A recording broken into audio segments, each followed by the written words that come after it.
In 1904, prominent Chicago architects Jens Jensen and Dwight H. Perkins initiated a study of recreational facilities and the remaining natural areas of Cook County. Upon completion of this effort, they concluded, instead of acquiring open space only, the opportunity exists for preserving country naturally beautiful. The Skokie, the North Chicago River Valley, the Des Plaines River Valley, Salt Creek, Flag Creek, Mount Forest, the Sag Valley, Palos Heights, Blue Island Ridge, the Calumet River, all of these should be preserved for the benefit of the public in both the city and its suburbs, and for their own sake and scientific value, which, if ever lost, cannot be restored for generations. These visionaries knew that no opportunity to procure the vital and valuable open space should be missed, and that each purchase would represent not just a mere land transaction, but a promise to our children and grandchildren that their ecological futures were being protected.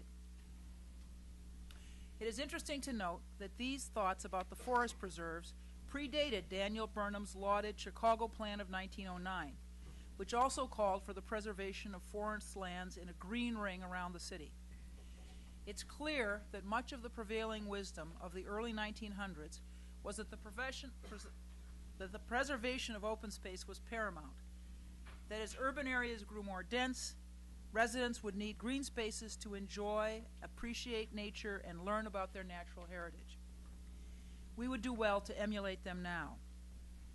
In fact, it is in that same spirit that I have appointed Arnold Randall to continue the day-to-day stewardship of Perkins and Jensen's vision. As many of you know, Mr. Randall is an accomplished planning professional with significant managerial experience. He worked for the Chicago Park District in various roles and has worked with a number of individuals and organizations in the public and private sector. He has my complete trust and support as we work to further the district's mission, protecting and preserving the flora, fauna, and scenic beauties of our preserves. I believe that under our new leadership team, the district will experience an unprecedented period of growth in its programming, volunteer opportunities, and public outreach. I do not believe, however, that it's simply enough to let the public know that we exist. We must open the door for them, create bridges into our preserves, and do all we can to facilitate growth in a number of individuals who participate in the Cook County Forest Preserve experience. With that in mind, I am proud to present my 2011 executive budget recommendation.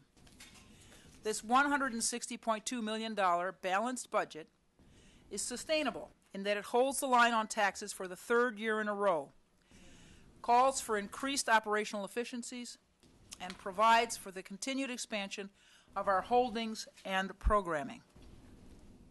The operating budget of the district is $57.1 million.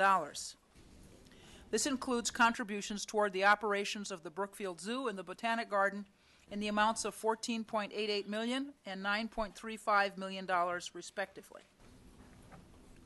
In 2011, the district will focus on 5 distinct goals: increasing land acquisition with an eye also towards maintaining our current land holdings and facilities in good condition, increasing non-tax revenue, requiring our staff to do more with each dollar of revenue, increasing the educational benefit for our children and young people during their visits to the district, and implementing a district-wide training program. The district has reported that last year revenues from recreational activities dropped 1.9%. We believe that families and individuals simply were not coming to participate in activities that required fees as often as in years past. We are, however, putting in place changes to ensure that our revenues will be up in 2011. We will increase our non-tax revenues this year through a combination of increasing participation in our fee-generating activities, carefully raising fees where appropriate, and improving the quality of our visitors' experiences. In these difficult economic times, we have cut the operating portion of the district's budget by a corresponding 1.9%. We have been careful in making these cuts and are confident that we can continue to provide our high level of performance in spite of it. While keeping a balanced budget, we have placed that 1.9% into the Land Acquisition Fund. Our forest preserve staff will endure another year without performance raises, and we are grateful for their talents and their wonderful team spirit.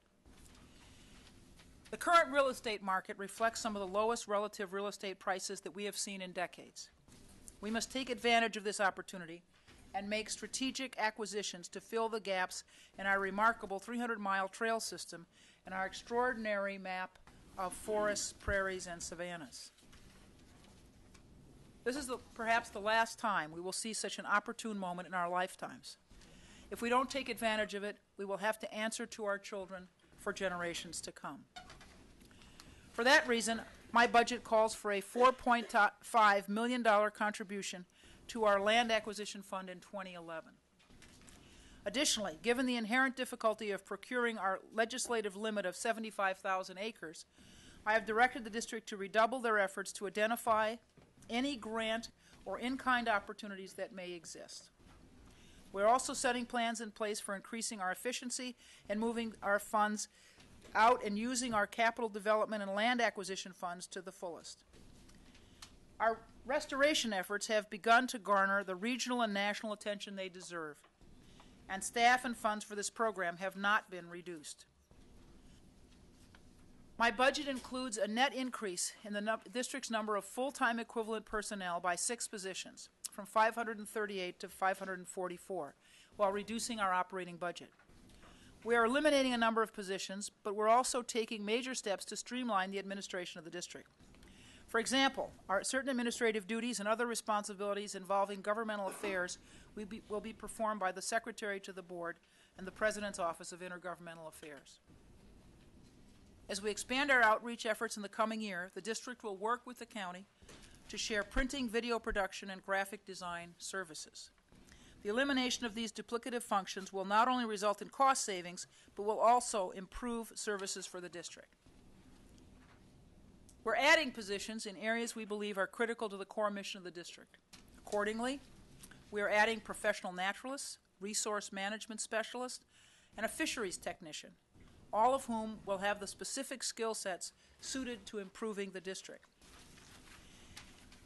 As recommended by our Shackman administrator, the district will add a compliance officer who will help oversee the continued reform of the district. Over the last 2 months, Mr. Randall has worked closely with the court-appointed Shackman compliance administrator, and given that the district has been found to be in violation of the Shackman decree more than 100 times over the 3-year span, it's clear to me that we need additional and consistent oversight to ensure that our hiring processes are fair, open, transparent, and operate in accordance with the letter and the spirit of the law. Other staff additions will be tasked with building a stronger relationship between the public and the district. These individuals will be making the district safer and designing and maintaining trails and other resources. We're also going to challenge our current employees by asking them to learn new skills. In 2011, we will institute a district-wide cross-training program that ensures our employees gain these new skills necessary to be multifunctional.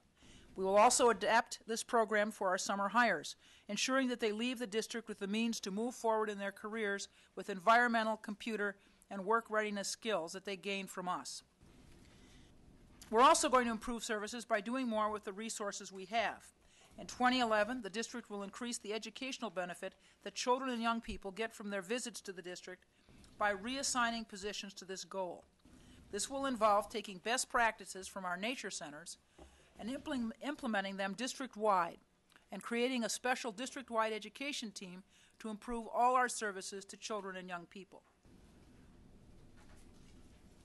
Our educational programming initiatives include a Master's Naturalist program, allowing the best of our volunteers to earn certifications, allowing them to expand our Mighty Acorns program.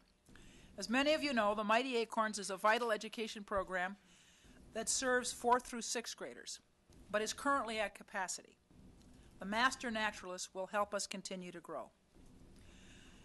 We also introduced training for Gateway volunteers, a new opportunity for those who wish to help introduce the district to others. The Gateway Volunteer Program will instruct participants on how to lead hikes and both empower and educate them to give overviews of the district. The overarching goal is finding ways of getting the public more involved in the district.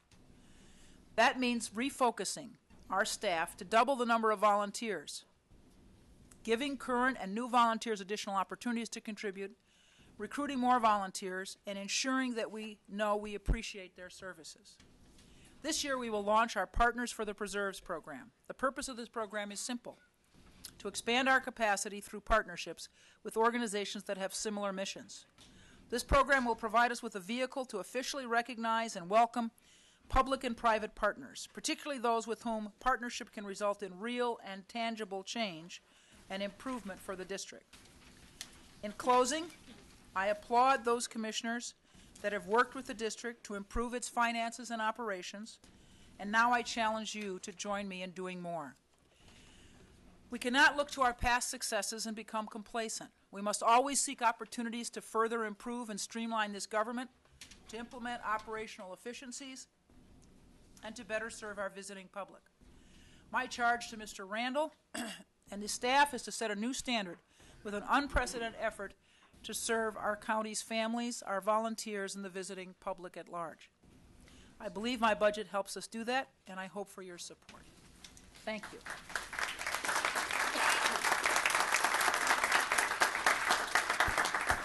Madam President. Commissioner Goslin?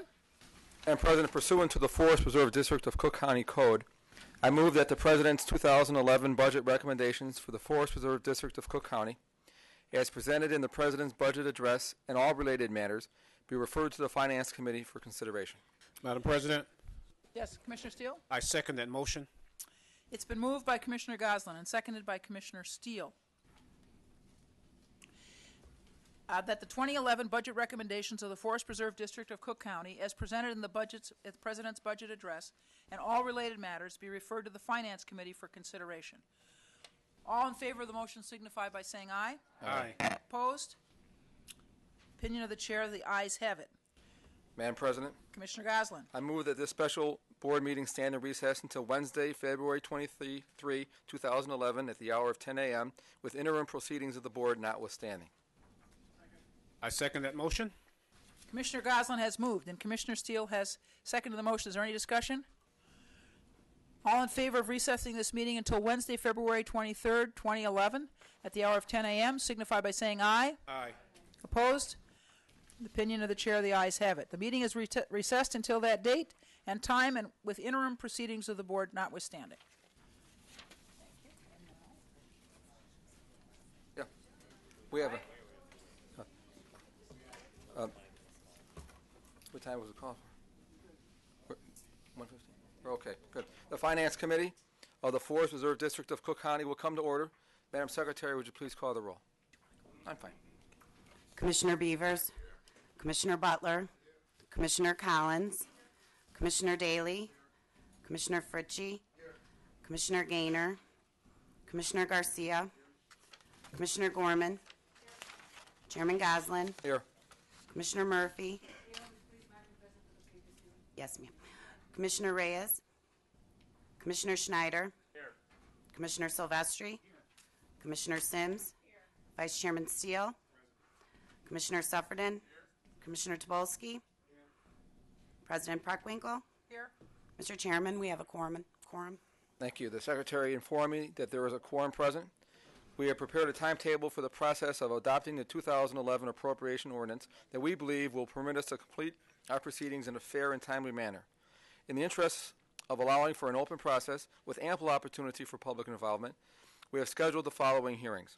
Public hearings will be held Wednesday, February 9th, 2011 at 6 p.m. at the Maywood Courthouse, and Wednesday, February 16th, 2011 at 2 p.m. in this boardroom for the purpose of public testimony. The date for the appropriation presentation, on behalf of the Forest Reserve District, the Brookfield Zoo, and the Chicago Botanic Garden, will be Wednesday, February 2nd, 2011 at 1 p.m. This meeting will afford the members of this committee with an opportunity to present questions and address issues or concerns. The last date to submit amendments to the Secretary of the Board of Commissioners of the Forest Reserve District of Cook County will be on Friday, February 18th, 2011 at 4 p.m.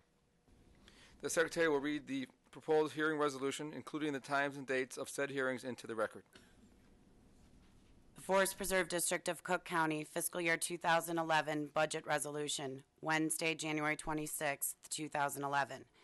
The Committee on Finance, having considered the 2011 executive budget as submitted by the Office of the President of the Board of the Forest Preserve District of Cook County, Illinois, does hereby direct that said budget in tentative form be made available for public inspection at the following locations: the Office of the Secretary-Treasurer, 536 North Harlem, 2nd floor, River Forest, Illinois, from 9 a.m. to 4:30 p.m., Monday through Friday. The Office of Budget Management Services, 118 North Clark Street, room 1100, Chicago, Illinois, from 9 a.m. to 4:30 p.m., Monday through Friday. 2nd District Circuit Courthouse, 5600 Old Orchard Road, Skokie, Illinois, in the Office of the County Clerk, from 9 a.m. to 4:30 p.m., Monday through Friday.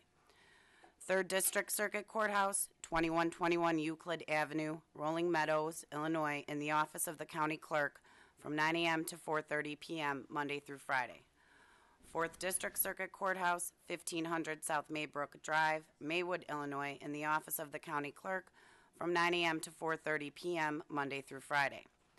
6th District Circuit Courthouse, 16502 South Kedzie Parkway, Markham, Illinois, in the Office of the County Clerk, from 9 a.m. to 4:30 p.m., Monday through Friday. The Forest Preserve District of Cook County website, www.fpdcc.com.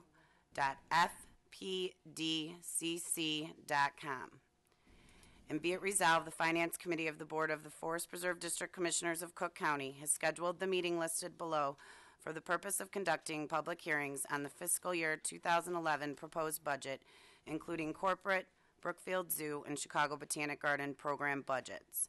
Date, February 9th, 2011. Time, 6 p.m. Location, 4th District Courthouse, Maywood, 1500 South Maybrook Drive. February 16th, 2011, 2 o'clock p.m., Cook County Boardroom, 118 North Clark Street, Chicago. The public may testify at these meetings. Persons wishing to testify should email their name and the name of any organization that they represent to the Forest Preserve District of Cook County, tracy.mcintyre@cookcountyil.gov. The request to testify may also be submitted by mail to Office of the Secretary, 536 North Harlem, River Forest, Illinois, or via fax to 708-771-1181. Persons seeking to register via phone, please call 708-771-1511. Each organization will be limited to one speaker. Each speaker will be limited to 3 minutes. Speakers are requested to submit 20 copies of any written statement to the committee prior to speaking. Vice Chairman Steele. Chairman. It's on the second page of the Mr. Chair, I move the adoption of the hearing resolution as read by the Secretary, and further to schedule a meeting on Wednesday, February 2nd, 2011 at 1 p.m. in this boardroom for the purpose of appropriation presentation on behalf of the Brookfield Zoo, the Chicago Botanic Garden, and the Forest Preserve District of Cook County. Second by Commissioner Sims. It's been moved and duly seconded. Madam, Mr. Chairman, Yes. Yes, sir. question. Yes. I'd like to have something in writing on all the scheduled dates I and believe everything. that it's been distributed, or No, it hasn't been distributed. there should be. There's nothing here. It's in writing. It'll be distributed. It'll be taken care of before you leave, Commissioner. Mrs. Murphy? Yes. Thank you. Are you having a hearing south? I heard Maywood and down here. No, that's what we're going to do Maywood and do down here. Nothing We're south? running, we have Commissioner Murphy, we have two parallel budgets going on. The meeting dates are getting to be really difficult to put together in 30 days.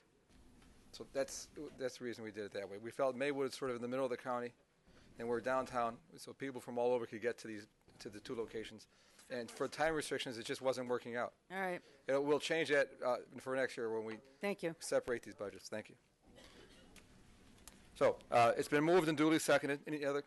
Yes, Commissioner Collins or Commissioner? Yes. One of the things that I would suggest in the public meetings that we have available to us the board members, because the questions usually raised are questions that we really can't answer. That the people heading up the various divisions of the Forest Preserve, as well as the county, that we're not just sitting there listening to them talk and ask questions that we're not able to answer, but the people who put together the budgets should be present in the various departments where these budgets come from, so that if there are questions to be raised, they can answer them based on their rationale in the budget, and that we would be more informed as commissioners to make informed decisions as we cast our votes for or against the budget. I believe, Commissioner, that has been the practice in the past, but we'll be sure that they're present for our public hearings. Commissioner Sims? Is that it? Commissioner Collins? Any other? Are you done? Commissioner Collins? Yeah, no, that's it. Commissioner It hasn't been happening that. Mr. Chairman, if at all possible, in your looking at the dates, if you could possibly squeeze maybe one in Markham, because Maywood is so far. I know you're saying it's in the middle, but if you're at the further end of Southern Cook, Maywood may not look like the middle. I don't disagree with you. It's coming from the far end, north end too. It's the same deal. But it's just, this has become very difficult this year. We'll correct it next year. I think the president and all agreed that we just had an extraordinarily tight time schedule this year because of just the change of the administration. Well, but we will look at it. Yes. Would you please look at and it? we have been spending the last couple of days looking, but we will look further. Thank you. So, it's been moved and duly seconded that this committee adopt the hearing resolution as read by the Secretary and schedule a meeting on Wednesday, February 2, 2011 at 1 p.m. in this boardroom for the purpose of appropriation presentations on behalf of the Brookfield Zoo, the Botanic Garden, and the Forest Reserve District departments. All those in favor signify by saying aye. Aye. Opposed, nay. In the opinion of the chair, the motion carries. Mr. Chair, I move that this special meeting of the Finance Committee stand in recess until Wednesday, February 23rd, 2011 at the hour of 10 a.m. with interim proceedings of the committee notwithstanding. Second. It's been duly moved and duly seconded that this special committee of the Finance, that this special meeting of the Finance Committee stand in recess until Wednesday, February 23rd, 2011 at the hour of 10 a.m. with interim proceedings of this committee notwithstanding. All those in favor signify by saying aye. Opposed, nay. In the opinion of the chair, motion carries. Meeting adjourned. That this special meeting of the Finance Committee is recessed until Wednesday, February 23, 2011 at the hour of 10 a.m. with interim proceedings of this committee notwithstanding. Thank you.